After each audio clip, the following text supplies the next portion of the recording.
perdeu para o rival. Mas só... Sim, também. Até porque foi o que eu falei no começo do programa. São 2 derrotas só nessa temporada. São 18 jogos, 9 vitórias.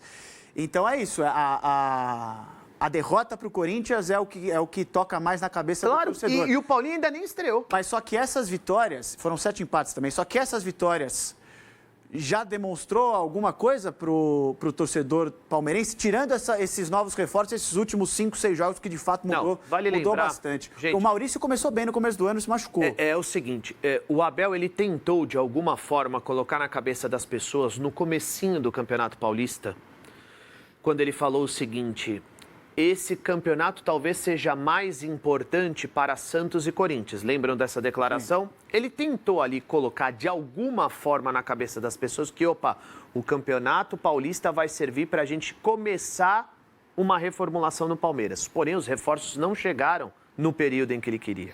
Quantas especulações nós ouvimos? Ele queria tanto reforço. Não, perfeito. Calma. Eu não estou passando pano pro Abel, não. A lista do final do ano do Papai Noel... Quantas especulações nós discutimos aqui ao longo da pré-temporada no Palmeiras? Todas se confirmaram, à exceção do Vilha Sante, do Grêmio. O Andrés Pereira veio? Teve o Andrés. O Matheus Pereira veio? Matheus Pereira nunca foi um caso. Não, o que eu quero colocar... O Andrés... O que eu quero colocar é o seguinte: o Palmeiras não fez boas participações ou boas exibições ao longo do Campeonato Paulista, quase não se classifica para a próxima fase da competição. O porém disso tudo é que ele chega na final. E quem ele encontra pela frente? O principal rival.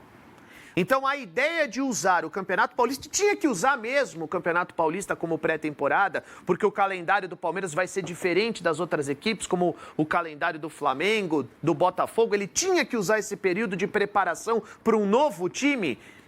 Os reforços não chegaram e ele teve que fazer uma decisão contra o rival. Não é mais fácil abrir isso do que não bater, mas ter um discurso... Mas ele tentou explicar isso ao longo do Campeonato Paulista. E não acreditamos nele. Hoje o Palmeiras está num patamar que não dá para você pedir o mínimo que o Campeonato Paulista, por exemplo, ele tem que deitar. Por quê? Porque ele está... Ele tem que ser em São Paulo, que o Flamengo é no Rio de Janeiro. Mas ele não vai ser isso em São Paulo. Porque ele tem outras equipes mais competitivas. Então, mais competitivas não. Equipes competitivas, por exemplo. Você acha que existe hoje um abismo entre Corinthians e Palmeiras? Eu acho o Palmeiras um time hoje não. Mas durante os últimos anos... 5 anos, sim. Sim. No Campeonato Paulista, havia um abismo entre Palmeiras e Corinthians. Nenhum dos dois jogou bem. Havia um abismo entre Palmeiras e São Paulo. O nível foi muito baixo, eu não estou brincando. Acho que em escalação, eu acho que o Palmeiras ainda está um pouco na frente, mas o Corinthians como você falou, o Corinthians, desde o ano passado, tem esse mesmo... Já tinha uma base, então era um campeonato mais competitivo. Não havia um abismo. O São Paulo tinha a base do ano passado. O Santos estava se reforçando e com a chegada do Neymar. Então seria um campeonato mais difícil para um Palmeiras que entrou no Campeonato Paulista visando uma reformulação no elenco. Deixa eu falar sobre o Paulinho rapidinho. O Filipão Barmen cometeu um erro naquele time do Atlético Mineiro quando ele afastou o Paulinho do Hulk. Ele passou a jogar com 3 atacantes, o Pavon como um ponta-direita, o Hulk centralizado e o Paulinho como ponta esquerda. Tá errado. O Palmeiras, por meio do técnico Abel Ferreira, não pode cometer esse erro. Não pode. O Paulinho não é ponta, nunca foi e nunca vai ser. Desde os tempos de Vasco da Gama. Lá no futebol alemão também. É um jogador para atuar perto do centroavante, como um segundo atacante. Tem que ter um mais central, é um 4-4-2, teria que ser então o esquema do Palmeiras. Pode jogar num 4-4-2, ele pode jogar num 3-5-2, num 4-5-1. Mas alguma coisa com ele e Vitor Roque ali na frente, Paulinho pela esquerda. Não, o que o Berna está querendo colocar é o seguinte, é uma dupla de ataque. Isso. Provavelmente, Paulinho. Ele pode ter 2 pontas? Pode. Ele pode fazer um 4-2-4, mas ele tem que ter Paulinho e Roque como dupla de ataque. Sim. Isso. É necessário que ele não coloque o Paulinho para jogar como um ponta aberto. E desde que chegou ao Palmeiras, o Abel apresentou alternativas. Já jogou no 3-5-2, já jogou no 3-4-3, no 4-2-3-1. Ele muda. A plataforma de jogo inicial é o 4-2-3-1. Mas ele muda.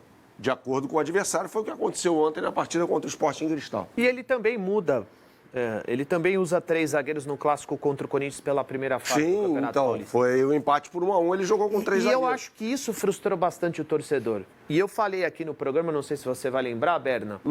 Eu sempre me lembro das coisas que você fala. Eu sei disso, porque a sua memória é algo Incrível. incrível, incrível. Esse rapaz poderia ser estudado um pouco mais. Mas é o seguinte, o período que o Palmeiras teve de uma partida para outra na decisão do Campeonato Paulista impunha ao Abel um fato novo para a decisão, e ele foi com mais do mesmo. A gente até imaginava o Estevão por dentro. Exato. A gente falou sobre a possibilidade de o Estevão jogar como ele jogou na partida da fase de classificação contra o Corinthians, em que o Palmeiras deu um banho no Corinthians no primeiro tempo. Embora tenha tomado o empate ainda na primeira etapa com o gol do Yuri Alberto, o Palmeiras jogou muito melhor do que o Corinthians. Então, ele... Nos jogos em que foi desafiado a Vera, teve problema o Palmeiras.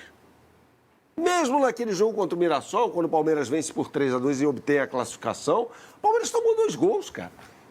O Palmeiras tomou 2 gols ontem do péssimo time do Sporting Cristal. Isso é preocupante. Era uma defesa, como dizia Nelson Rodrigues, né, uma Bastilha quase inexpugnável.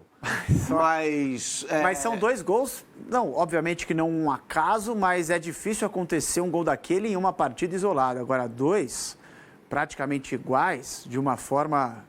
Ok, poderia ter alguém pressionando aquele chute? Poderia. O Everton fez grandes defesas. Mas você tem cabeça de área para quê? Sim. Emi Martínez e o Lucas Evangelista estavam alinhados. O jogador bom já não mais à frente. Jogador bom já não acerta aquele chute. Agora, os caras do Sport Cristal que me perdoem, não Você tem que são ter tão cabeça bons de assim. área para impedir. E assim, o Everton chute. não teve culpa. Não teve culpa. Não. Para mim, Nem se ele falha jogasse a luva. no jogo contra o Palmeiras no gol do Yuri. Para mim, o goleiro como o Everton tinha que pegar aquela bola. Naquele gol do Yuri Alberto, que ele recebe o passe do Memphis, o Mikael falha, que ele dá a perna boa para o Yuri Alberto, que corta para dentro e pumba, chuta, e o Everton, para mim, poderia ter defendido aquela bola. Isso. E o Abel também mudou um pouco no jeito de Felipe Anderson jogar. Esse cara está sendo pouco aproveitado da maneira que tem que ser. Deitava na Lazio, era o homem de ferro lá. Aqui já teve 2 lesões, mas acredito que com as últimas apresentações foi bem. Conseguiu alguma coisa ali que o Palmeiras conseguia criar, saía um pouco dos pés, na minha visão, do Felipe Anderson nessas últimas 2 partidas.